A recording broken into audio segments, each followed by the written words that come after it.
ത്രിയേക ദൈവത്തിൻ്റെ വലിയ തിരുനാമത്തിന് മഹത്വം ഉണ്ടാകട്ടെ.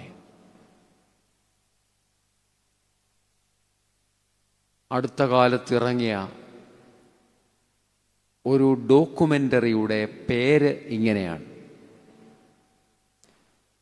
The devil is BC. പിശാച് വളരെ തിരക്കിലാണ്.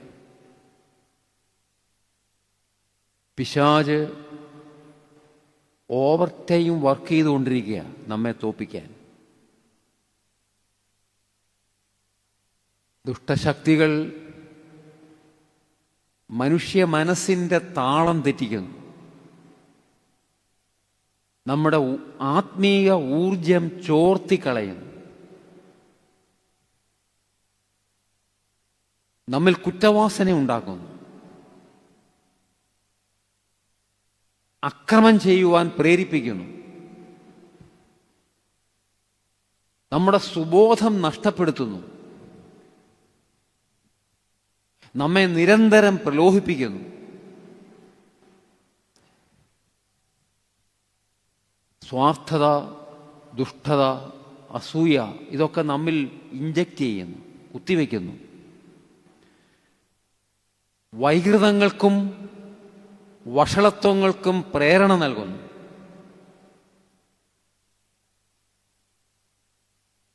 അതിഭക്ഷണത്തിനും ആഡംബരത്തിനും നമ്മെ പ്രേരിപ്പിക്കുന്നു.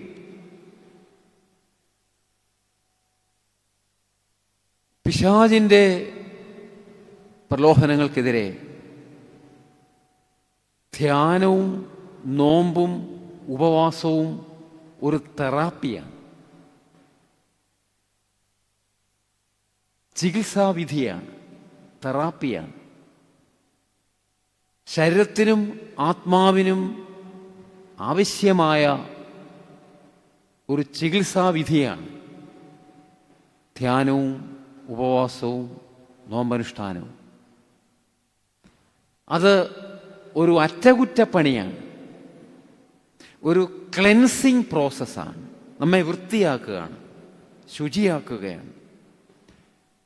വാഹനം സർവീസ് ചെയ്യുന്നത് പോലെയാണ്.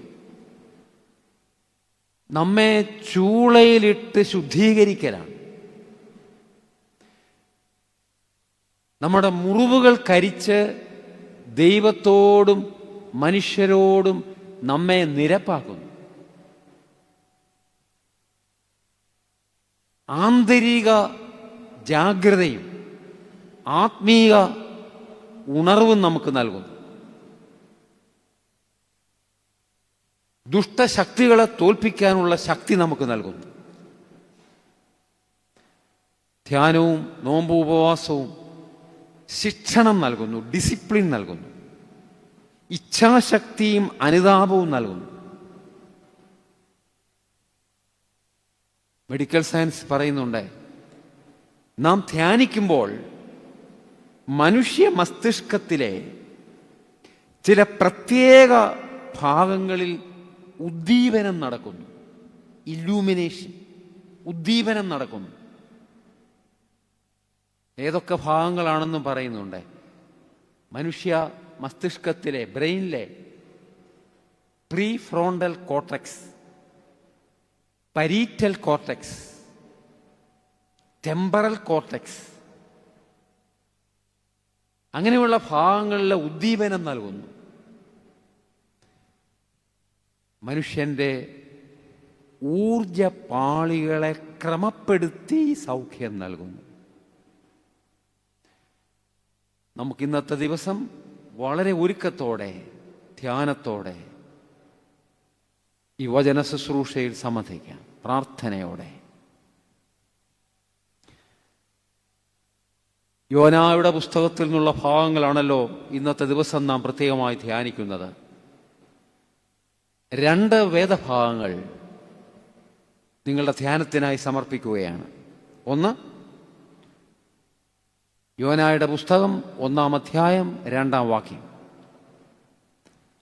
നീ പുറപ്പെട്ട് മഹാനഗരമായ നിനുവയിലേക്ക് ചെന്ന് അതിന് വിരോധമായി പ്രസംഗിക്കുക. രണ്ടാമത്തെ ഭാഗം 3-ാം അധ്യായം 8-ാം വാക്യം, അതിൻ്റെ രണ്ടാമത്തെ ഭാഗമാണ്. ഓരോരുത്തൻ താന്താൻ്റെ ദുർമാർഗവും താന്താൻ്റെ കൈക്കലുള്ള സാഹസവും വിട്ട് മനം തിരിയുകയും വേണം.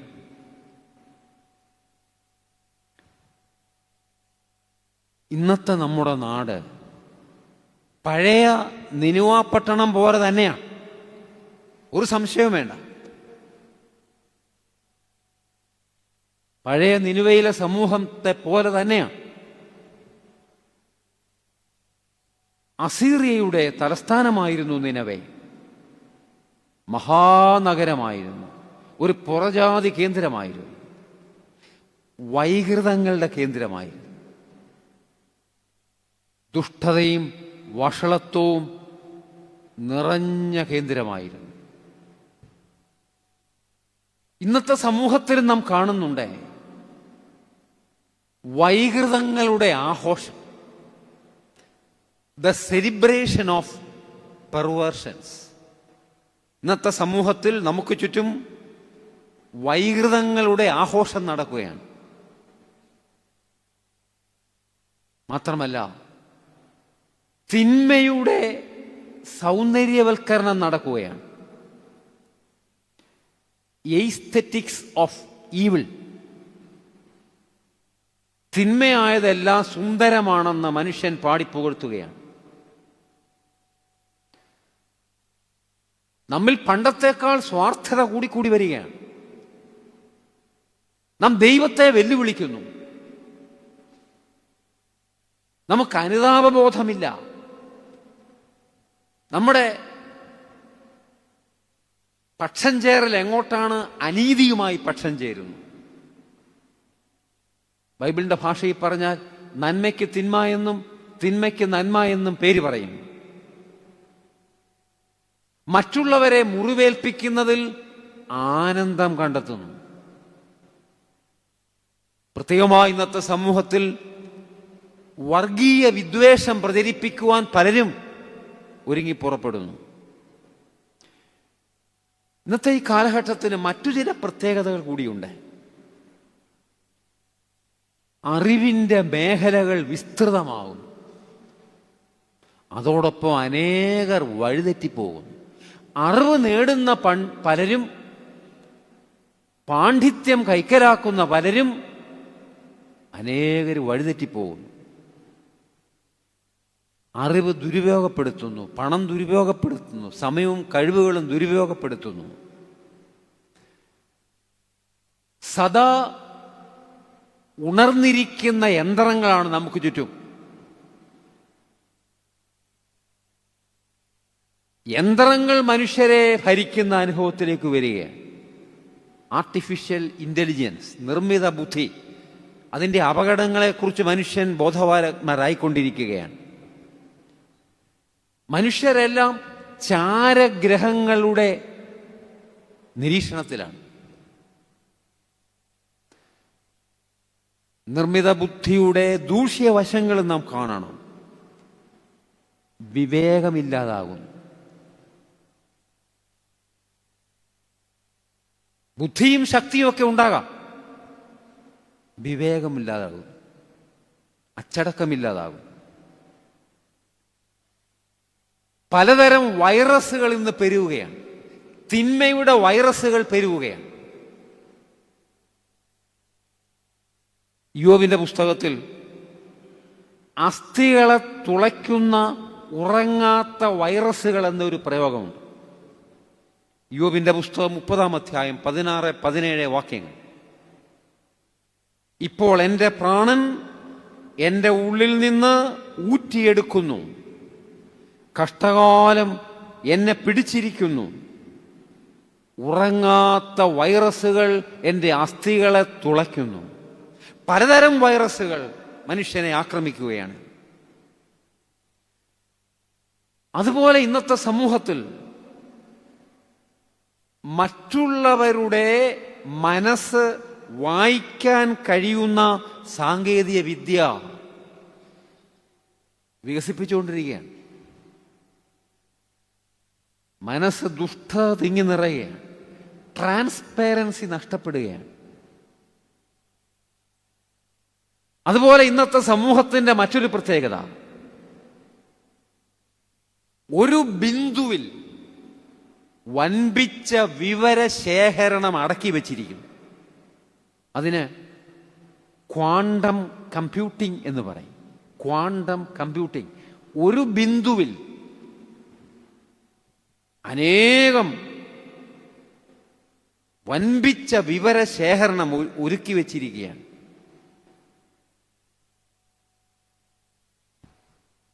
വേണ്ടാത്ത വിവരശേഖരണമുണ്ട്. അതാണ് പ്രശ്നം.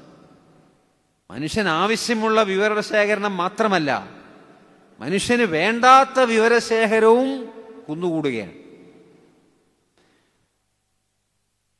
ഇന്നത്തെ സമൂഹത്തിന്റെ മറ്റൊരു പ്രത്യേകത, സമയദൂരങ്ങളുടെ അകൽച്ച മറികടക്കാൻ മനുഷ്യന് കഴിയുന്നു.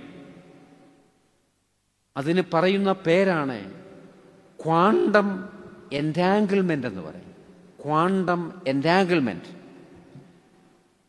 അകലങ്ങളിലെ അഭിനിവേശം എന്ന് പറയാം മലയാളത്തിൽ.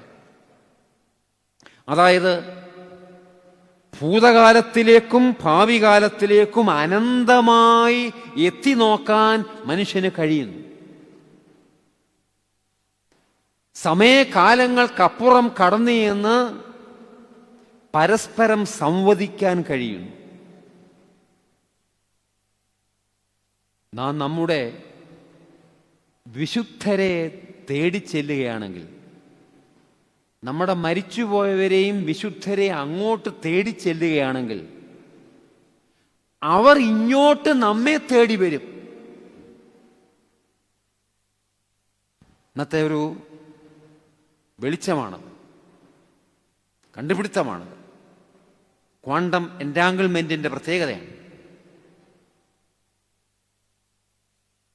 നമ്മുടെ മരിച്ചവരെയും വിശുദ്ധരെയും നമ്മൾ അങ്ങോട്ട് തേടി ചെല്ലുമ്പോൾ നമ്മെ അവർ ഇങ്ങോട്ട് തേടി വരും. പക്ഷെ പ്രശ്നം, നമ്മളൊക്കെ അതിന് കഴിയുന്നില്ല. മനുഷ്യന്റെ മനസ്സ് ചുരുങ്ങി ചുരുങ്ങി വരികയാണ്. ഒരു വലിയ കൂട്ടായ്മയിലേക്ക് പ്രവേശിക്കാൻ മനുഷ്യൻ കൂട്ടാക്കുന്നില്ല.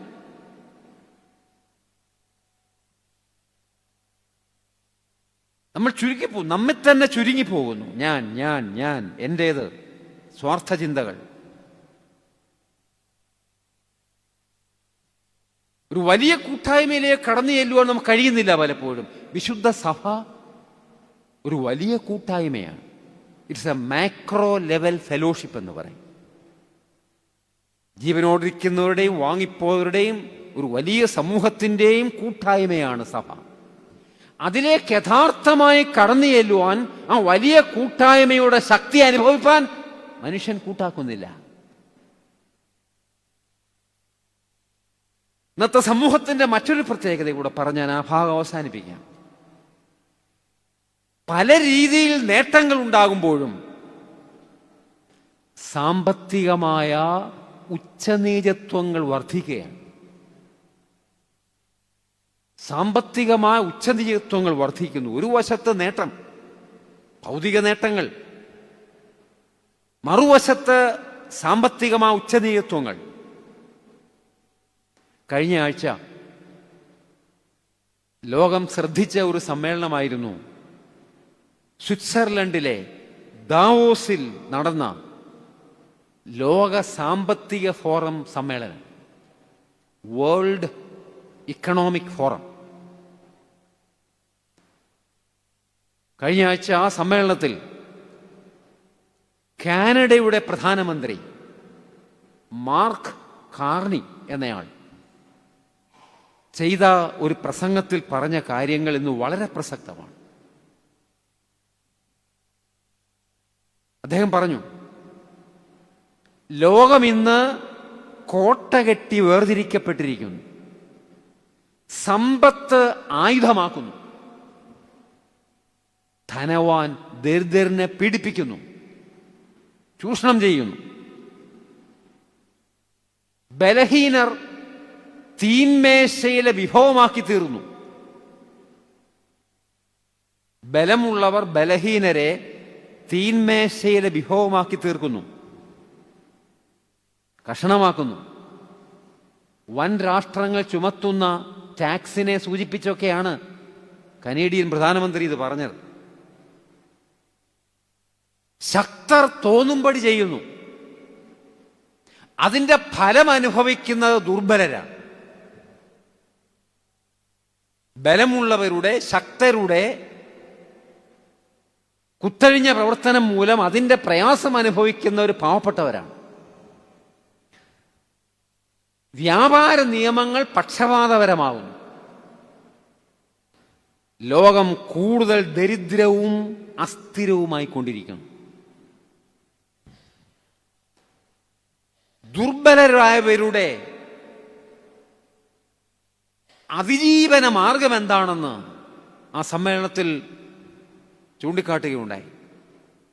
ദുർബലരായവരുടെ അതിജീവന മാർഗം എന്താണ്? കരുത്ത് കുറഞ്ഞവരുടെ കരുത്ത് സത്യസന്ധതയാണ്. നമ്മുടെ കരുത്ത് സത്യസന്ധതയാണ്. മൂല്യാധിഷ്ഠിതമായ ഒരു ലോകക്രമം സൃഷ്ടിക്കപ്പെടണം. സ്വയം പര്യാപ്തത കൈവരിക്കണം. നീതിയുക്തമായ ഒരു ക്രമം കെട്ടിപ്പടുക്കണം. ക്രമമില്ലായ്മയാണ് അക്രമം.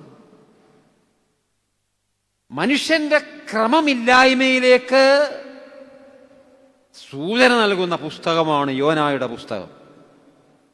മനുഷ്യന്റെ ക്രമം കെട്ടുപോകുന്നു. ക്രമമില്ലായ്മയിലേക്ക് സൂചന നൽകുന്ന പുസ്തകമാണ് യോനായുടെ പുസ്തകം. യോനായുടെ ചരിത്രം വളരെ ചുരുങ്ങിയ വാക്കുകൾ ഞാൻ പറയാം, ഏതാനും മിനിറ്റ് കൊണ്ട്. അമിത്തായ് എന്നൊരു മനുഷ്യൻ, അമിത്തായ്. ആ പേരിന്റെ അർത്ഥമറിയാമോ? അമിത്തായ് എന്ന വാക്കിന്റെ അർത്ഥമറിയാമോ? എൻ്റെ വിശ്വസ്തത, മൈ ഫെയ്ത്ത്ഫുൾനെസ്. എൻ്റെ വിശ്വസ്തത എന്നാണ് അമിത്തായ് എന്ന വാക്കിന്റെ അർത്ഥം. അമിത്തായിക്കൊരു മകൻ ജനിച്ചു. ഒരു നല്ല പേരിട്ടു. നമ്മളൊക്കെ നമ്മുടെ കുഞ്ഞുങ്ങൾക്ക് നല്ല പേരിടാൻ ആഗ്രഹിക്കുന്നവരാണ്. പ്രാവെന്നർത്ഥമുള്ള ഒരു പേരിട്ടു. യോന എന്ന വാക്കിന്റെ എബ്രായ പദത്തിന് പ്രാവെന്ന അർത്ഥം. ഈ കുഞ്ഞ് പ്രാവിനെ പോലെ അഴകുള്ളതാകണം, നിഷ്കളങ്കമാകണം, ആത്മീയ അഴകുണ്ടാകണം. പഴയ നിയമത്തിൽ ആദ്യം നാം പ്രാവിനെ കാണുന്നത് സന്ദേശവാഹകനായിട്ടാണ്. നോഹയുടെ പെട്ടകത്തിൽ വെള്ളം പറ്റിയോ എന്നറിയാൻ സന്ദേശവാഹകനായി പ്രാവിനെ അയക്കുന്നുണ്ടല്ലോ. ഒരു നല്ല സന്ദേശവാഹകനായി, നിഷ്കളങ്കനായി, ആത്മീയ അഴകുള്ളവനായി ഈ കുഞ്ഞ് തീരണമെന്ന് ആഗ്രഹിച്ചുകൊണ്ട് അമിത്തായ് കുഞ്ഞിന് യോന എന്ന പേരിട്ടു. വലിയ പ്രതീക്ഷയോടെ യോന വളർന്നു വന്നു. ദൈവം യോനായ്ക്ക് നിർദ്ദേശങ്ങൾ കൊടുക്കുന്നു, സം ഡയറക്ഷൻസ്. 3 ഇംഗ്ലീഷ് വാക്കുകൾ പറഞ്ഞാൽ എന്താണ് നിർദ്ദേശങ്ങൾ? യു എറൈസ്, നീ എഴുന്നേൽക്കുക. യു സ്റ്റാർട്ട്, നീ നിനവയിലേക്ക് പുറപ്പെടുക. യു പ്രീച്ച്, നിനവയ്ക്ക് വിരോധമായി പ്രസംഗിക്കുക. നിനവയ്ക്ക് അനുകൂലമായിട്ടല്ല, വിരോധമായി പ്രസംഗിക്കുക. സൂചിപ്പിച്ചതുപോലെ അസീറിയയുടെ തലസ്ഥാനമായ നിനവെ ദുഷ്ടതയുടെ കേന്ദ്രമായിരുന്നു. അതിന് വിരോധമായി പ്രസംഗിക്കണമെന്നാണ് പറഞ്ഞു വിട്ടത് ദൈവം. ദൈവനിർദ്ദേശത്തിനെതിരെ ഇന്ന് മനുഷ്യൻ പ്രവർത്തിക്കുന്നു, ചിന്തിക്കുന്നു, നാശത്തിലേക്ക് പതിക്കുന്നു. തർശീസിലേക്ക് കയറാൻ ഒരു കപ്പൽ റെഡിയായി കിടക്കുക. തിന്മയിലേക്കുള്ള വഴി വളരെ എളുപ്പമാണ്, വിശാലമാണ്, ഈസിലി അവൈലബിളാണ്. ഇന്ന് മദ്യവും മയക്കുമരുന്നും ഒക്കെ ഈസിലി അവൈലബിൾ ആണെന്ന് പറയുന്നത് പോലെ തിന്മയുടെ വഴി പെട്ടെന്ന് കിട്ടും, പെട്ടെന്ന് അതിലേക്കുള്ള വണ്ടി പിടിക്കാം, ഈസിയാണ് പോകാൻ. അവൻ കൂലി കൊടുത്ത് കപ്പൽ കയറി. വഴി പിഴച്ചു പോകുന്നവൻ കൂലി കൊടുക്കേണ്ടി വരും, ഇന്നല്ലെങ്കിൽ നാളെ. ദൈവത്തെ ധിക്കരിക്കുന്നവൻ കൂലി കൊടുക്കേണ്ടി വരും, ഇന്നല്ലെങ്കിൽ നാളെ. വീണ്ടും നാം വായിക്കുന്നു, യഹോവ സമുദ്രത്തിൽ ഒരു പെരുങ്കാറ്റടിപ്പിച്ചു. പ്രകൃതി പോലും ദൈവത്തെ അനുസരിക്കുകയാണ്, മനുഷ്യൻ അനുസരണക്കേട് കാണിക്കുക. ഈ പ്രകൃതി ദൈവത്തെ അനുസരിക്കുന്നു, മനുഷ്യൻ അനുസരണക്കേട് കാണിക്കുന്നു. Nature obeys but man disobeys. യോനാ കപ്പലിന്റെ അടിത്തട്ടി കിടന്ന് സുഖമായി ഉറങ്ങി.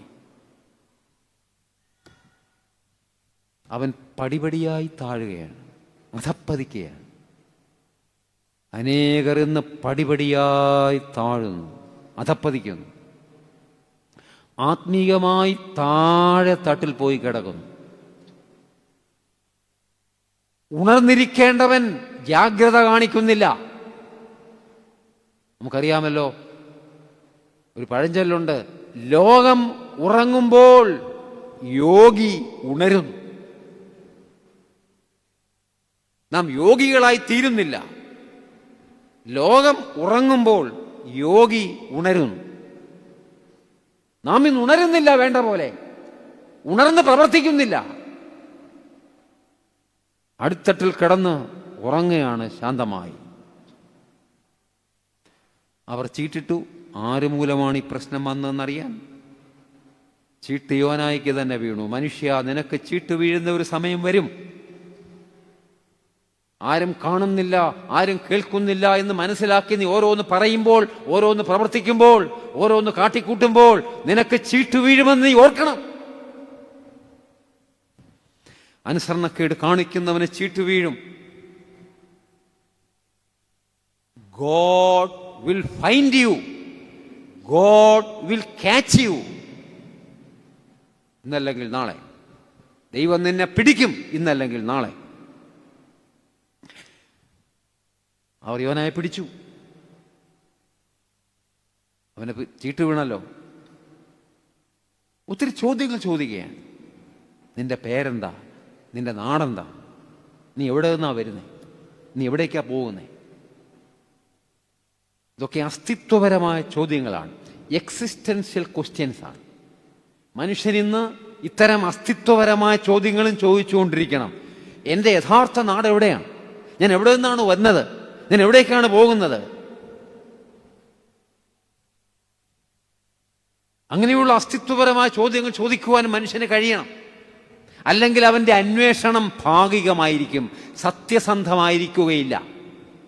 അസ്തിത്വപരമായ ചോദ്യങ്ങളെ നാം അവഗണിക്കുകയാണെങ്കിൽ നമ്മുടെ അന്വേഷണം സത്യസന്ധമാവുകയില്ല. യോനായ്ക്ക് ഒത്തിരി ദൂഷ്യവശങ്ങളുണ്ടെന്ന് നമ്മൾ കണ്ടു. അനുസരണക്കേട് കാണിച്ചു. പക്ഷേ ഒരു നല്ല ഗുണം അവനുണ്ടായിരുന്നു. അവൻ പറയാ, നിങ്ങളൊരു കാര്യം ചെയ്യും, എന്നെ എടുത്ത് സമുദ്രത്തിലേക്ക് ഇട്ടേര്. ഞാൻ തെറ്റ് ചെയ്തു, എന്നെ എടുത്ത് അങ്ങോട്ട് ഇട്ടേര്. ഞാൻ തെറ്റ് ചെയ്യുന്നു സമ്മതിക്കുന്നത് നല്ല ഗുണമാണ്. ഇന്ന് മനുഷ്യന് മനസാക്ഷി മരവിച്ചിരിക്കുക. തെറ്റ് ചെയ്യുന്നവൻ സമ്മതിക്കുന്നില്ല. എന്നെ ശിക്ഷിച്ചേക്കുമെന്ന് ഏറ്റു പറയുകയാണ് യോന. പാപിയാണെന്ന് സമ്മതിക്കാൻ നാം മടി കാണിക്കുന്നു. യോനായെ എടുത്ത് സമുദ്രത്തിലേക്ക് ഇട്ടു. അവർ സമുദ്രം അടങ്ങി. കോപിച്ചലറി വിളിച്ച സമുദ്രം, കലി കയറിയ സമുദ്രം അടങ്ങി, ശാന്തമായി. അപ്പോൾ അവർ ദൈവത്തെ അത്യന്തം ഭയപ്പെട്ടു. ഈ പ്രകൃതിയിൽ നടക്കുന്ന, ലോകത്ത് നടക്കുന്ന സംഭവങ്ങളിലൂടെ നാം ദൈവത്തെ ഭയപ്പെടണം. അവർ ദൈവത്തിന് നന്ദി അർപ്പിച്ചു, യാഗമർപ്പിച്ചു, സ്തുതിച്ചു. നമ്മുടെ ആരാധന, നമ്മുടെ പ്രാർത്ഥന, നമ്മുടെ ധ്യാനം, നമ്മുടെ കുർബാന, നമ്മുടെ സൽക്കർമ്മങ്ങൾ നമ്മുടെ നന്ദി അർപ്പണമാണ്. Thanksgiving, gratitude. യൗക്കാറിസ്റ്റിയ എന്ന് പറയും.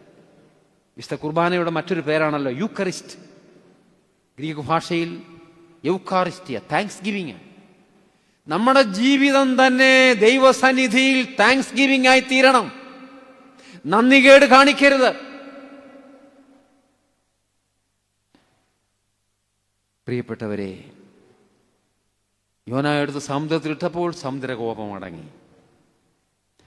യോനായ മത്സ്യം വിഴുങ്ങി 3 രാവും 3 പകലും മത്സ്യത്തിന്റെ വയറ്റിൽ അനുതാപത്തോടെ കണ്ണുനീരോടെ കഴിഞ്ഞു. മത്സ്യം കരയ്ക്ക് അവനെ ഛർദിച്ചു. നിനിവയിൽ തന്നെ ചെന്നു ചേർന്നു. നിനിവയ്ക്ക് വിരോധമായി പ്രസംഗിച്ചു. നിനുവാക്കാർ ദൈവത്തിൽ വിശ്വസിച്ചു. ഒരു ഉപവാസം പ്രസിദ്ധം ചെയ്തു. വലിയവരും ചെറിയവരും ഒരുപോലെ രട്ടെടുത്തു, അനുതപിച്ചു, ചാരത്തിൽ കിടന്നു, കണ്ണീരൊഴുക്കി പ്രാർത്ഥിച്ചു. വലിയവരും ചെറിയവരും ഒരുപോലെ ഇന്ന് അനുതപിക്കണം, കണ്ണീരൊഴുക്കി പ്രാർത്ഥിക്കണം, രട്ടുടുക്കണം, ചാരത്തിൽ കിടക്കണം. പ്രിയപ്പെട്ടവരെ, എവിടെ നാം കാണുന്നു? യോനയുടെ ചരിത്രത്തിൽ കാണുന്നു. വഴിതെറ്റിപ്പോയ യോന, മാറ്റം സംഭവിച്ച യോന. നിങ്ങളും ഞാനും വഴിതെറ്റിപ്പോകുന്നുണ്ട്. നമുക്ക് മാറ്റം സംഭവിക്കണം. നമ്മുടെ ബലഹീന വശങ്ങൾ കുറച്ചു കുറച്ചു കൊണ്ടുവരണം. നമ്മുടെ നല്ല വശങ്ങൾ കൂട്ടി കൊണ്ടുവരണം. അതിനാണ് ഈ ധ്യാനയോഗം. അതാണ് യോനയുടെ ചരിത്രം നമ്മെ പഠിപ്പിക്കുന്നത്. അവൻ വഴിതെറ്റിപ്പോയി. ബലഹീനതകൾ ഉണ്ടായി. അവന് ഒന്ന് ചികഞ്ഞു നോക്കിയേ, ഉള്ളിലോട്ടൊന്ന് നോക്കിയേ. എന്തൊക്കെയാണ് നമ്മുടെ ബലഹീന വശങ്ങളൊന്ന് കണ്ടെത്തിയേ, ആത്മാർത്ഥമായി കണ്ടെത്തിയേ.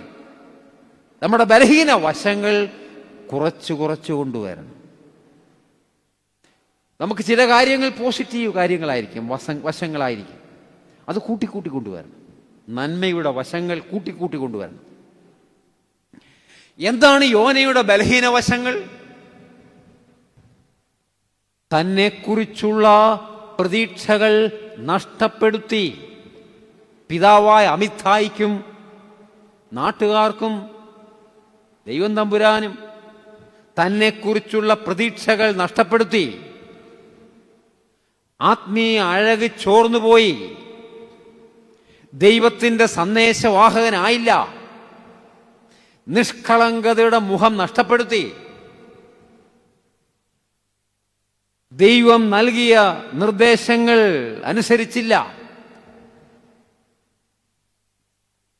നിനവെ എന്ന പുറജാതി കേന്ദ്രത്തിന്റെ വൈകൃതങ്ങൾക്കെതിരെ ശബ്ദിച്ചില്ല.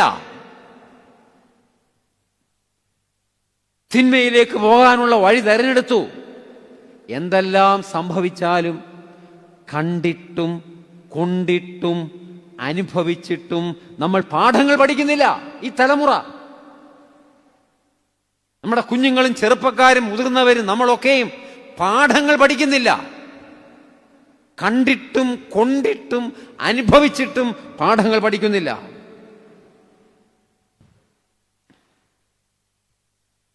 അനുസരണക്കേട് കാണിച്ചൊളിച്ചിരുന്നു.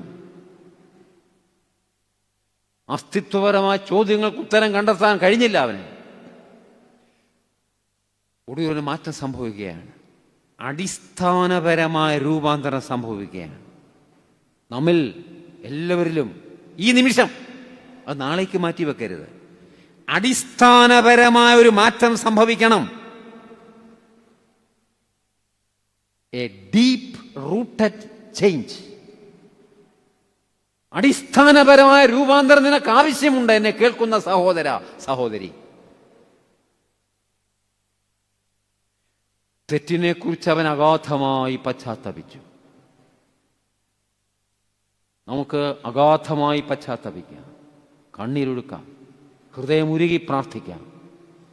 മനുഷ്യന്റെ ചൂട് ചോര വീണ് മല്ലമായി കൊണ്ടിരിക്കുന്ന ഈ മണ്ണിനെ കണ്ണുനീര് കൊണ്ട് പവിത്രീകരിക്കാം.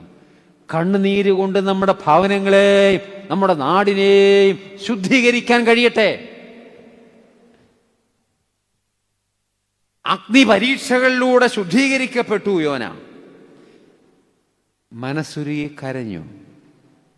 നിനവയുടെ ദുഷ്ടതയ്ക്കെതിരെ ശക്തിയായി പ്രസംഗിച്ചു. നിനുവയിലെ പ്രഭുക്കന്മാരിലും സാധാരണക്കാരിലും മാനസാന്തരം ഉണ്ടാക്കാൻ കഴിഞ്ഞു യോനയ്ക്ക്. ഒടുവിൽ ശരീര ദണ്ഡന മാർഗങ്ങൾ ശിക്ഷയായി സ്വീകരിച്ചു. അതാണ് ചാക്കുശീല ധരിച്ചു, രട്ടുടുത്തു, ചാരത്തിൽ കിടന്നു എന്ന് പറയുന്നത്. അവന്റെ അനുതാപം പ്രകടിപ്പിക്കാൻ ശരീര ദണ്ഡന മാർഗങ്ങൾ അവൻ സ്വീകരിച്ചു. ഉപവാസത്തിന്റെ മഹത്വം നാനാജാതികളുടെ ഇടയിൽ പ്രചരിപ്പിച്ചു. യോനയുടെ പുസ്തകത്തിൽ പറയുന്നുണ്ടായി, നിനവയിലെ പ്രഭുക്കന്മാർ തങ്ങളുടെ കിരീടങ്ങൾ വലിച്ചെറിഞ്ഞു. ഡംഭകിരീടങ്ങൾ, അഹങ്കാരത്തിന്റെ കിരീടങ്ങൾ, ദുഷ്ടതയാകുന്ന കിരീടം, ആഡംബരമാകുന്ന കിരീടം, വൈകൃതങ്ങളാകുന്ന കിരീടം, തങ്ങളുടെ കിരീടങ്ങൾ വലിച്ചെറിഞ്ഞു. ലോകത്തൊക്കെ നമ്മൾ പല പൊങ്ങച്ചങ്ങളുടെ കിരീടം വഹിച്ചുകൊണ്ട് നടക്കുക. അഹംഭാവത്തിന്റെ, അഹങ്കാരത്തിന്റെ കിരീടങ്ങൾ കൊണ്ടു നടക്കുക. ചില കിരീടങ്ങൾ വലിച്ചെറിയാനുണ്ട് നിനക്കും എനിക്കും. ആത്മാവിനെ നശിപ്പിക്കുന്നതൊന്നും ആസ്വദിക്കരുതെന്ന് കൽപ്പന ഇറക്കി രാജാവ്, നിനവയിലെ രാജാവ്. നിന്റെ ആസ്വാദനം, സുഖാസ്വാദനം ആത്മാവിന്റെ നാശമാകരുത്. ദുർമാർഗവും സാഹസവും വിട്ടകലണം, മനം തിരിയണം, കൽപ്പന ഇറക്കി.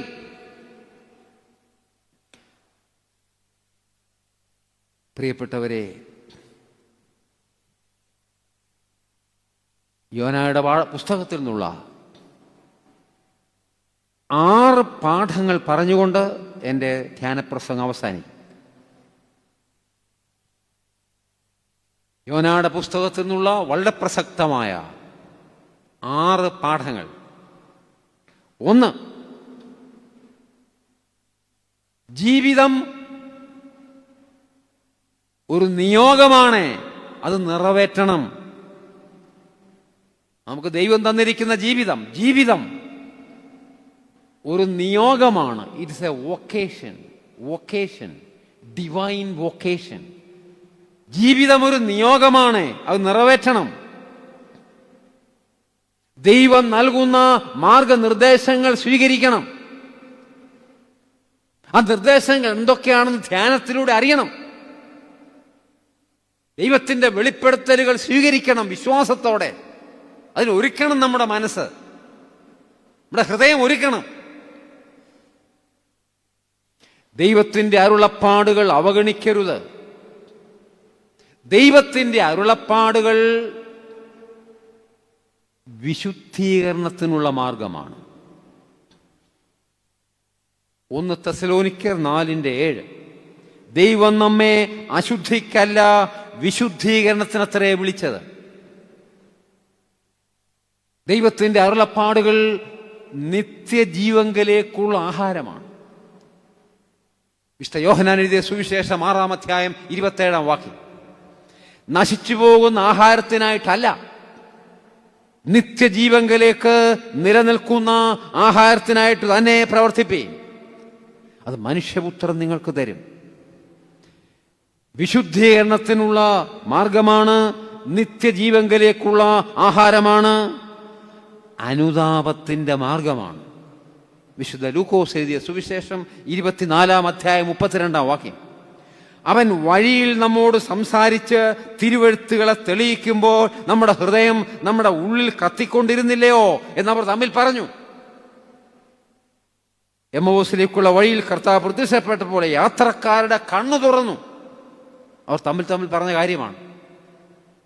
വീണ്ടും ദൈവത്തിന്റെ അരുളപ്പാടുകൾ നന്മ പ്രവർത്തികൾക്ക് നമ്മെ പ്രേരിപ്പിക്കുന്നു. അപ്പോസ്തല പ്രവൃത്തികൾ 2-ാം അധ്യായം 37-ാം വാക്യം. ഇത് കേട്ടിട്ടവർ ഹൃദയത്തിൽ കുത്തുകൊണ്ട് പത്രോസിനോടും ശേഷം അപ്പോസ്തലന്മാരോടും, സഹോദരന്മാരായ പുരുഷന്മാരെ, ഞങ്ങൾ എന്ത് ചെയ്യേണ്ടു എന്ന് ചോദിച്ചു. പത്രോസിന്റെ പ്രസംഗം കേട്ട് ഹൃദയത്തിൽ കുത്തുകൊണ്ട് ജനം പ്രതികരിച്ചത് ഇങ്ങനെയാണ്: ഞങ്ങൾ എന്ത് ചെയ്യേണ്ടു, എന്ത് ചെയ്യേണ്ടു?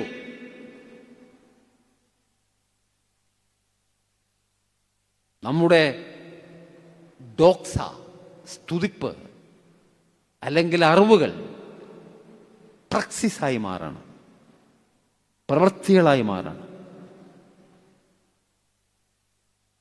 ദൈവമഹത്വത്തിന് ഇനിയുള്ള നമ്മുടെ ജീവിതത്തിൽ ചില പ്രത്യേക പ്രവൃത്തികൾ നമ്മിൽ നിന്നുണ്ടാകണം. ദൈവമഹത്വത്തിനായി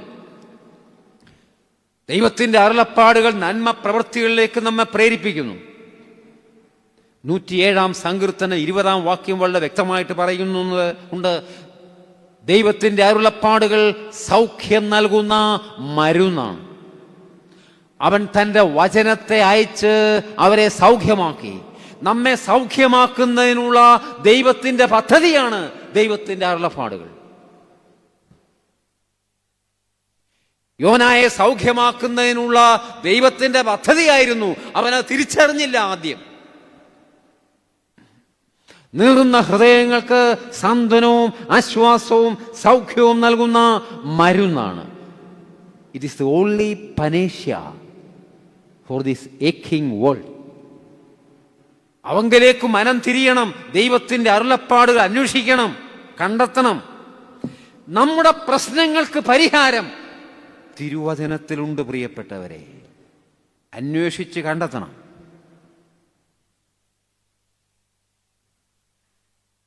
നമ്മുടെ രോഗങ്ങൾക്ക് മരുന്ന് ഈ പ്രകൃതിയിലുണ്ടെന്ന് പറയാറുണ്ട് സാധാരണ. കണ്ടെത്തിയിട്ടില്ല ഇതുവരെ, എല്ലാം അല്പസ്വല്പേ കണ്ടെത്തിയിട്ടുള്ളൂ. നമുക്ക് ആവശ്യമുള്ള മരുന്ന് ദൈവത്തിന്റെ അരുളപ്പാടുകൾ ഉണ്ട് പ്രിയപ്പെട്ടവരെ. കണ്ടെത്തണം, അന്വേഷിക്കണം. You search deeply. കിട്ടും. ആഴത്തിലിറങ്ങിയാൽ മുത്ത് കിട്ടും, മുത്ത് കിട്ടും. ഒരു കാര്യം കൂടെ പറയും: ദൈവത്തിന്റെ അരുളപ്പാടുകൾ രക്ഷ പ്രദാനം ചെയ്യുന്ന വഴിയാണ്. 1 തിമോത്തിയോസ് 4-ാം അധ്യായം 16-ാം വാക്യം. ഇതിൽ ഉറച്ചു നിൽക്കുക. അങ്ങനെ ചെയ്താൽ നീ നിന്നെയും നിന്റെ പ്രസംഗം കേൾക്കുന്നവരെയും രക്ഷിക്കും. നാം പ്രാപിക്കാനിരിക്കുന്ന രക്ഷയുടെ അനുഭവത്തിലേക്ക്, നിത്യ സൗഭാഗ്യ അനുഭവങ്ങളിലേക്ക് നമ്മെ നയിക്കുന്നു ദൈവത്തിന്റെ അരുളപ്പാടുകൾ. ജീവിതം ഒരു നിയോഗമാണ്, നിറവേറ്റണം. ദൈവത്തിന്റെ അരുളപ്പാടുകൾ സ്വീകരിക്കണം, അതനുസരിച്ച് ജീവിക്കണം.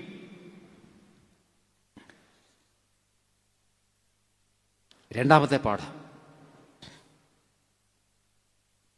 നമ്മിലുള്ള സർഗാത്മകത, ക്രിയേറ്റിവിറ്റി എന്ന് പറയും. ക്രിയേറ്റിവിറ്റി നമ്മിൽ ഡിസ്ട്രക്റ്റീവ് ക്വാളിറ്റീസും ഉണ്ട്, ക്രിയേറ്റീവ് ക്വാളിറ്റീസും ഉണ്ട്.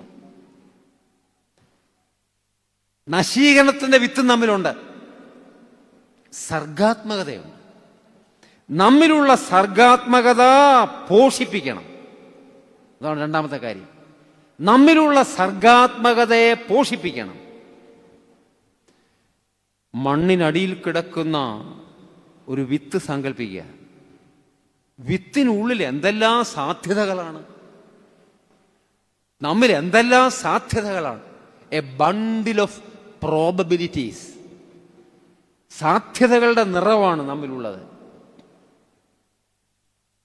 വസന്തത്തെ സ്വപ്നം കണ്ടുകൊണ്ട് വിത്ത് മണ്ണിനടിയിൽ കിടക്കുന്നുവെന്ന് കവികൾ വർണ്ണിക്കാറുണ്ട്. പൊട്ടിമുളയ്ക്കാൻ വെമ്പുന്ന വിത്തുകൾ, വളവും വെള്ളവും ഉൾക്കൊണ്ട് വളരേണ്ട വിത്തുകൾ. പൂർണ്ണതയിലേക്കുള്ള പ്രയാണമാണ് മനുഷ്യജീവിതം പ്രിയപ്പെട്ടവരെ. സ്വാമി വിവേകാനന്ദൻ ഷിക്കാഗോ പ്രസംഗത്തിൽ പറഞ്ഞത്, അഭിസംബോധന ചെയ്തത്, അനശ്വരമായ ആനന്ദത്തിൻ്റെ പിന്തുടർച്ചക്കാരെ എന്നാണ്. അനശ്വരമായ ആനന്ദത്തിന്റെ പിന്തുടർച്ചക്കാരാണ് നാം. പൂർണ്ണതയിലേക്കുള്ള പ്രയാണമാണ് മനുഷ്യജീവിതം. ഖലീൽ ജിബ്രാൻ എന്ന എഴുത്തുകാരൻ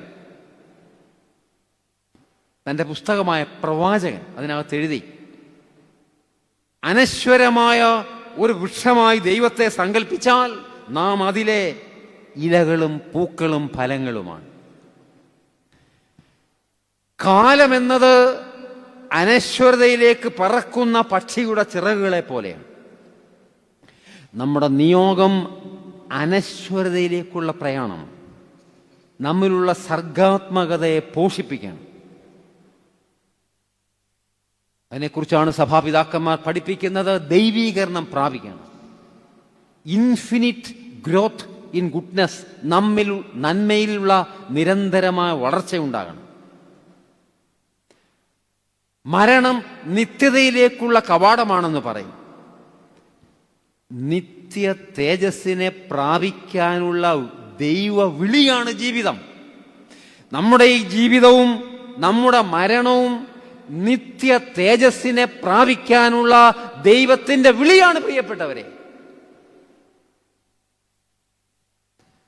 നമ്മളൊരു പാട്ട് പാടും, വേദപുസ്തകത്തിലെ വാക്യം ഒരു പാട്ടായിട്ട് ചൊല്ലും.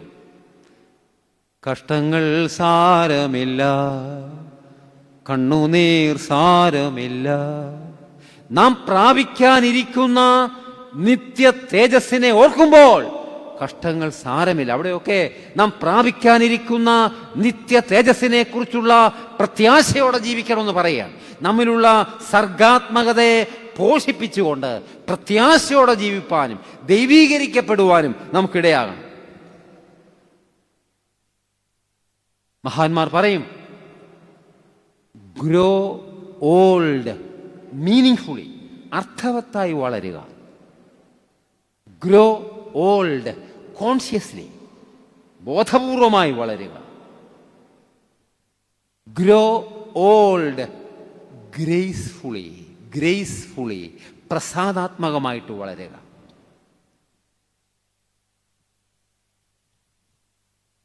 ജീവിതം ഒരു നിയോഗമാണ്, നിറവേറ്റണം. 2, നമ്മിലുള്ള സർഗാത്മകതയെ പോഷിപ്പിച്ചുകൊണ്ട് ജീവിക്കണം. 3, തിന്മയുടെ ഭീകരമായ ഭവിഷ്യത്ത് നാം അറിയണം. ദ ഇന്നെവിറ്റബിൾ കോൺസിക്വൻസ്, തിന്മയുടെ ഭീകരമായ ഭവിഷ്യത്തുകൾ അറിയണം. ഇന്നത്തെ സമൂഹം തെറ്റിൻ്റെ, തിന്മയുടെ, പാപത്തിൻ്റെ അനന്തര ഫലത്തെക്കുറിച്ച് ചിന്തിക്കുന്നില്ല. അതിൻ്റെ ഭവിഷ്യത്തുണ്ടാവുകയാണ്. അനുസരണക്കേടിൻ്റെ ഫലം നാശമെന്ന് തിരിച്ചറിയണം. The consequence of sin is dangerous. ഞാണിന്മേലുള്ള നൃത്തമാണ് ജീവിതം എന്ന് പറയാറുണ്ട്. റോപ്പ് ഡാൻസാണ്, റോപ്പ് ഡാൻസ്. ഒരു ചരടിന്മേലുള്ള നൃത്തമാണ്, ഡാൻസാണ് ജീവിതം. വീഴാതെ സൂക്ഷിക്കണം. ജാഗ്രത പാലിച്ചില്ലെങ്കിൽ അപകടമാണ്, ഓർത്തോണം. എവരി മൊമെന്റ്, ഓരോ നിമിഷവും വീഴാം. ഞാൻ ആദ്യം സൂചിപ്പിച്ചതുപോലെ the devil is BC. The devil, പിശാച് ഓവർ ടൈം വർക്ക് ചെയ്തുകൊണ്ടിരിക്കുക നമ്മെ തോപ്പിക്കാൻ. വഴി പിഴച്ച് പോകുന്നവൻ വലിയ വില കൊടുക്കേണ്ടി വരും. തർശീസിലേക്ക് പോകുന്ന കപ്പൽ കണ്ട് കൂലി കൊടുത്ത് കയറിയെന്ന് പറയുന്നുണ്ടല്ലോ. അവിടേക്ക് പോയി ഒളിക്കാൻ അവൻ കയറിയാണ്. പോയി ഒളിക്കാൻ. ദൈവത്തിൽ നിനക്ക് ഒളിക്കാൻ സാധ്യമല്ല. 4-ാമത്തെ പാഠം, പരിസ്ഥിതി ആധ്യാത്മികതയുടെ പാഠങ്ങൾ പഠിക്കണം. നേരത്തെ ഒരു കാര്യം സൂചിപ്പിച്ചു, നേച്ചർ ഒബെയ്സ്, മാൻ ഡിസൊബെയ്സ്. പ്രകൃതി അനുസരിക്കുന്നു, മനുഷ്യൻ അനുസരണക്കേട് കാണിക്കുന്നു. പരിസ്ഥിതി ആധ്യാത്മികതയാണ്. പരിസ്ഥിതി ആധ്യാത്മികതയുടെ പാഠങ്ങൾ പഠിക്കണം. ഈ പരിസ്ഥിതിയെ നശിപ്പിക്കരുത്, ആവാസ വ്യവസ്ഥിതിക്ക് കേടുവരുത്തരുത്. നമ്മുടെ ദുഷ്ടചിന്തകളും ആവാസ വ്യവസ്ഥയ്ക്ക് കേടുവരുത്തും. നമ്മുടെ ചിന്തകൾ, ദുഷിച്ച ചിന്തകൾ നീ ആവാസ വ്യവസ്ഥയ്ക്ക് കേടുവരുത്തും. യോനാ 1:4 യഹോവയോ സമുദ്രത്തിൽ ഒരു പെരുങ്കാറ്റടിപ്പിച്ചു. ഇക്കോളജിക്കൽ കൺസേൺ എന്ന് പറയും, എൻവയൺമെന്റൽ സ്പിരിച്വാലിറ്റി എന്ന് പറയും. പാരിസ്ഥിതികതയുടെ ആധ്യാത്മികത, പരിസ്ഥിതി ആധ്യാത്മികത. മനുഷ്യന്റെ സുഖപ്രാപ്തിയിൽ പ്രകൃതിയുടെ പങ്ക് വലുതാണ്. പ്രകൃതി നൽകുന്ന ഉപദേശങ്ങൾ നാം സ്വീകരിക്കണം. ഈ പ്രകൃതിയിൽ നമുക്ക് ഉപദേശങ്ങൾ കിട്ടുന്നുണ്ട്, ബൈബിളിൽ പഠിപ്പിക്കുന്നുണ്ട്. ഇയ്യോബിന്റെ പുസ്തകം 12-ാം അധ്യായം 8-ാം വാക്യം, ഭൂമിയോട് സംഭാഷിക്കാം, അത് നിന്നെ ഉപദേശിക്കും. ബൈബിൾ പറയുകയാണ്, നീ ഭൂമിയോട് സംഭാഷിക്കുക, ഈ ഭൂമി നിന്നെ ഉപദേശിക്കും.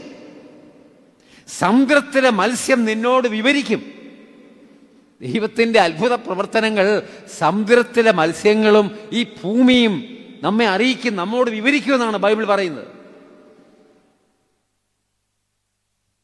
23-ാം സങ്കീർത്തനം 2-ാം വാക്യം നമുക്ക് വളരെ പരിചയമുണ്ട്.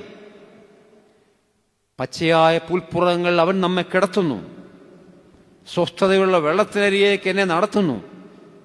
ആ സ്വസ്ഥതയും പച്ച പുൽമേടുകളും കാത്തു സൂക്ഷിക്കുവാൻ മനുഷ്യൻ ബാധ്യസ്ഥനാണ്. അത് ദൈവത്തിൻ്റെ ഉദ്ദേശമാണ്, പ്രകൃതിയെക്കുറിച്ചുള്ള ഉദ്ദേശമാണ്. ദൈവത്താൽ നിയന്ത്രിക്കപ്പെടുന്ന പ്രകൃതിയെക്കുറിച്ച് ഓർമ്മ വേണം.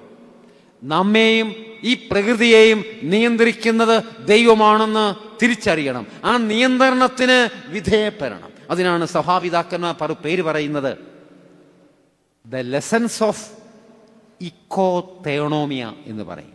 ദ ലെസൺസ് ഓഫ് ഇക്കോ തേണോമിയ, ഇക്കോളജിക്കൽ ഇക്കോ തേണോമിയ. ദൈവത്താൽ നിയന്ത്രിക്കപ്പെടുന്ന മനുഷ്യനെക്കുറിച്ചും പ്രകൃതിയെക്കുറിച്ചും നമുക്ക് ബോധം വേണം. അത് യോനായുടെ പുസ്തകത്തിലുണ്ട്. ഒരു ഇക്കോ തേണോമിയ പഠിപ്പിക്കുന്നു യോനായുടെ പുസ്തകം. 6 കാര്യങ്ങൾ ഞാൻ പറയാം. യോനായുടെ പുസ്തകം പഠിപ്പിക്കുന്ന പരിസ്ഥിതി ദൈവശാസ്ത്രം. ദൈവം സമുദ്രത്തിൽ പെരുങ്കാറ്റടിപ്പിച്ചു, മത്സ്യം യോനായെ വിഴുങ്ങുന്നു, മത്സ്യത്തിന്റെ വയറ്റിൽ സുരക്ഷിതമായി സൂക്ഷിക്കുന്നു, നിനവയിലെ കടൽത്തീരത്ത് സുരക്ഷിതമായി ഛർദ്ദിക്കുന്നു, പുഴുകുത്തിയപ്പോൾ ഉണങ്ങിപ്പോയ ആവണക്കിന്റെ ദൃഷ്ടാന്തം, പുഴുകുത്തിയപ്പോൾ ഉണങ്ങിപ്പോയ ആവണക്കിന്റെ ദൃഷ്ടാന്തം.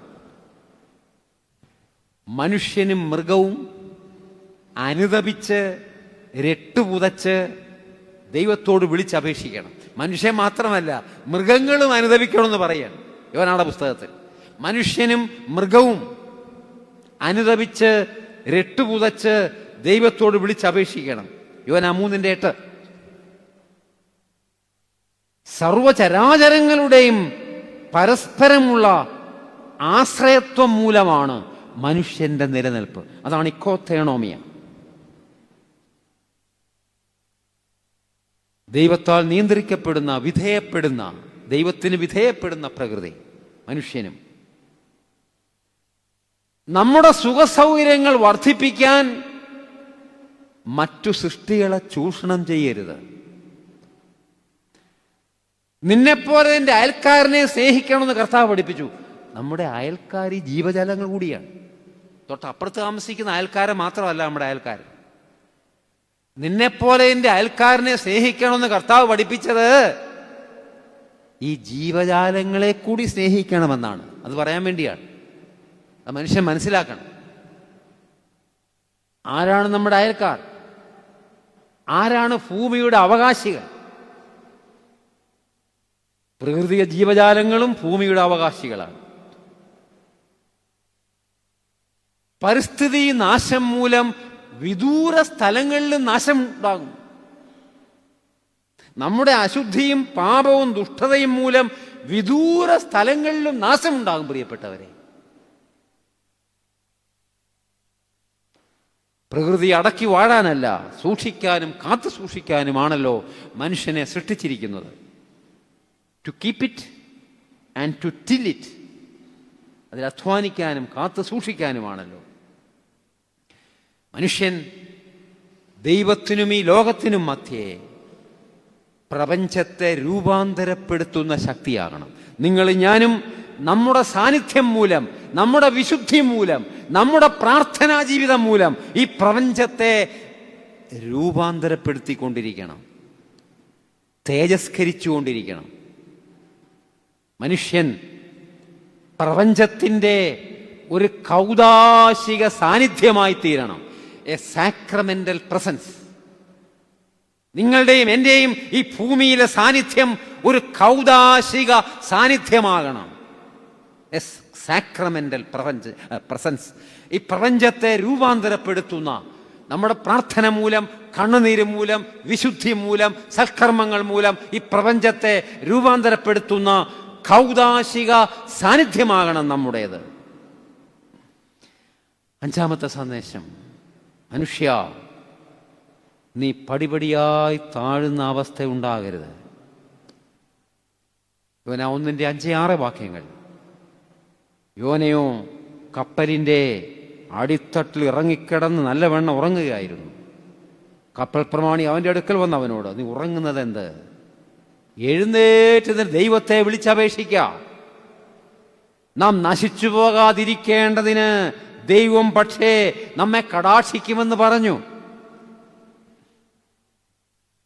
ദൈവം കടാക്ഷിച്ചേക്കും, കരുണ കാണിച്ചേക്കും. മുട്ടിപ്പായി അപേക്ഷിക്കണം. ആത്മീക അധപ്പതനം ഉണ്ടാകരുത്. ആത്മീകമായി ഉറങ്ങുമ്പോഴാകണം നമ്മുടെ മരണം, ഈ ലോക ജീവിതത്തിലുള്ള വേർപാട്. ആത്മീകമായി ഇറങ്ങുമ്പോഴാകരുത്, അധപ്പതിക്കുമ്പോഴാകരുത്, ആത്മീകമായി കയറുമ്പോഴാകണം. ദൈവത്തോടും മനുഷ്യരോടും നന്ദിയുള്ളതാകണം.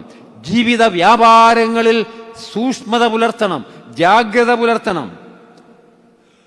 ഇന്ന് വെൽത്ത് ഇൻഡെക്സ് കൂടുന്നു, ഹീറ്റ് ഇൻഡെക്സ് കൂടുന്നു, സ്പിരിച്വാലിറ്റി ഇൻഡെക്സ് കുറയുന്നു.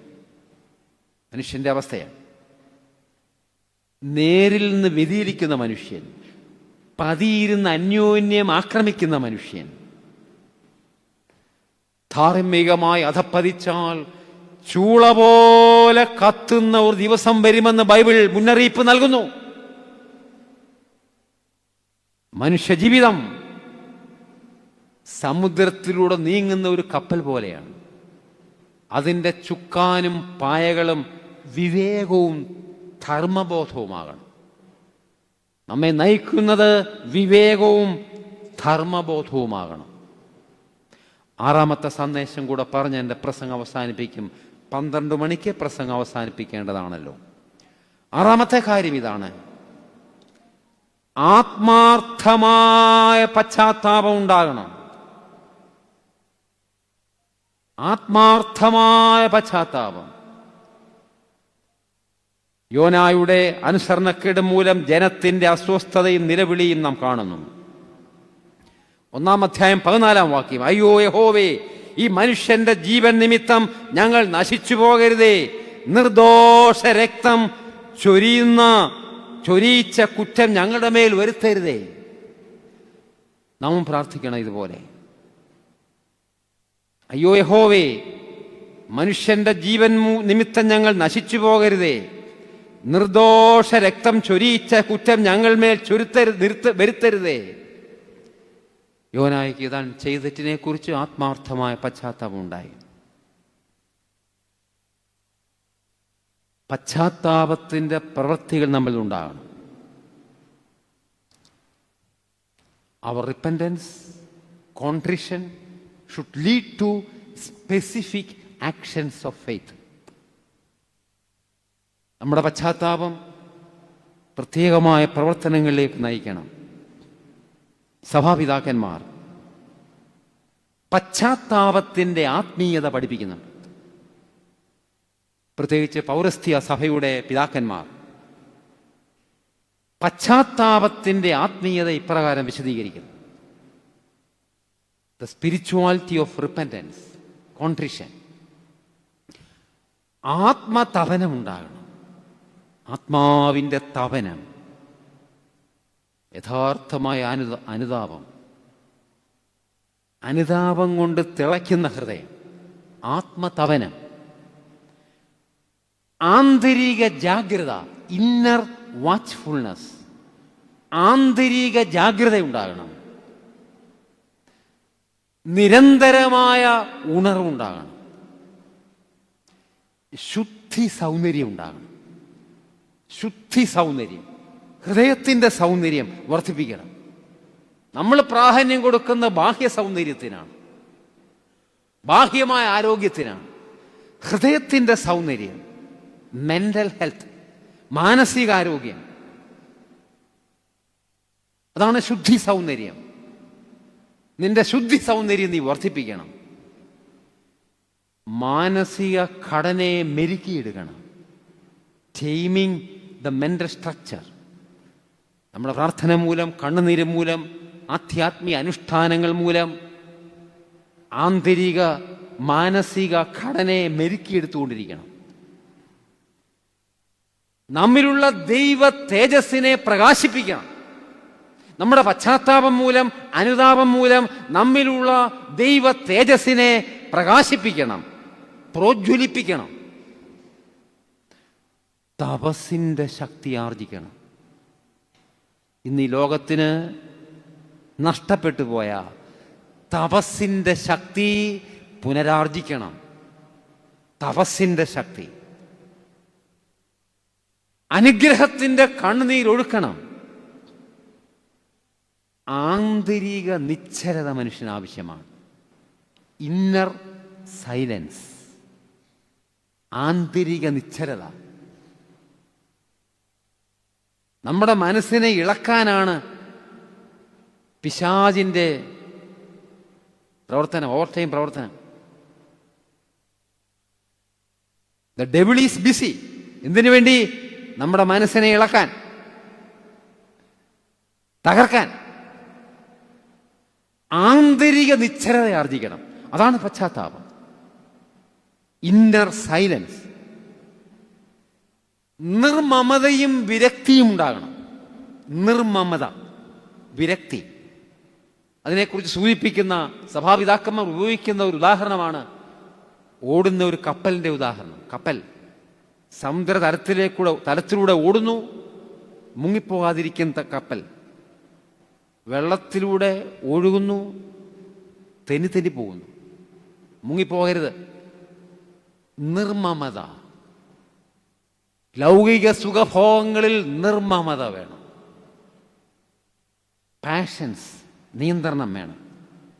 നിർമ്മമതയും വിരക്തിയും പശ്ചാത്താപത്തിൻ്റെ ആധ്യാത്മികതയുടെ തത്വങ്ങളായിട്ട് പിതാക്കന്മാർ ചൂണ്ടിക്കാണിക്കുന്നു. ഉള്ളിലെ അഗ്നി ജ്വലിക്കണം. സഹനത്തിൻ്റെ അച്ചടക്കം വേണം. എൻഡുറൻസ്, സഹനത്തിൻ്റെ അച്ചടക്കം. അമര ചൈതന്യം,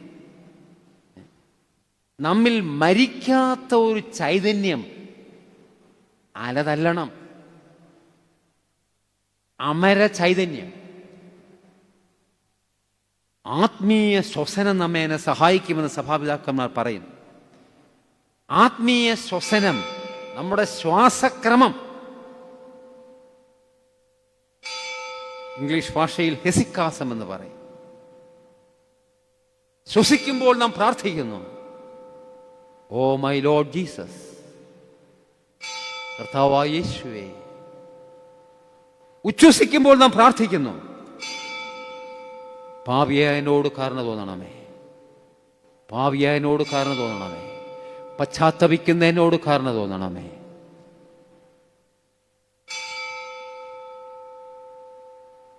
ഇന്നത്തെ ധ്യാനത്തിൽ നമ്മൾ കേട്ട കാര്യങ്ങൾ,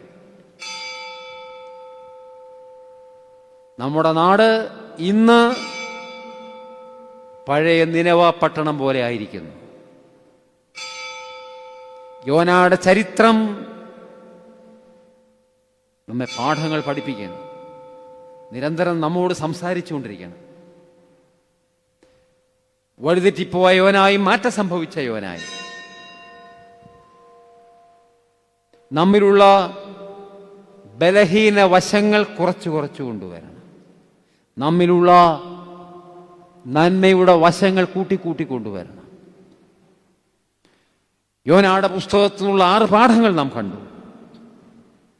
ജീവിതം ഒരു നിയോഗമാണ്, അത് നിറവേറ്റണം. നമ്മിലുള്ള സർഗാത്മകതയെ പോഷിപ്പിക്കണം. തിന്മയുടെ ഭീകരമായ ഭവിഷ്യത്തറിയണം. പരിസ്ഥിതി ആധ്യാത്മികതയുടെ പാഠങ്ങൾ പഠിക്കണം. പടിപടിയായി താഴുന്ന അവസ്ഥ ഉണ്ടാകരുതേ. ആത്മാർത്ഥമായ പശ്ചാത്താപം ഉണ്ടാകണം. ആത്മാർത്ഥമായ പശ്ചാത്താപത്തെക്കുറിച്ച് നമ്മുടെ സഭാപിതാക്കന്മാർ ഊന്നിപ്പറയുന്ന പശ്ചാത്താപത്തിൻ്റെ ആധ്യാത്മികതയെക്കുറിച്ച് നമ്മൾ മനസ്സിലാക്കിയല്ലോ. ആ പശ്ചാത്താപത്തിൻ്റെ ഉണർവിൻ്റെ ആധ്യാത്മികത നമ്മെ നയിക്കട്ടെ, നമ്മെ വിശുദ്ധീകരിക്കട്ടെ, അതുമൂലം ഈ പ്രപഞ്ചത്തെയും വിശുദ്ധീകരിക്കട്ടെ എന്ന് പ്രാർത്ഥിച്ചുകൊണ്ട്, എല്ലാവരെയും ദൈവം അനുഗ്രഹിക്കട്ടെ എന്ന് പ്രാർത്ഥിച്ചുകൊണ്ട് എൻ്റെ വാക്ക് ചുരുക്കുന്നു. ദൈവം അനുഗ്രഹിക്കട്ടെ.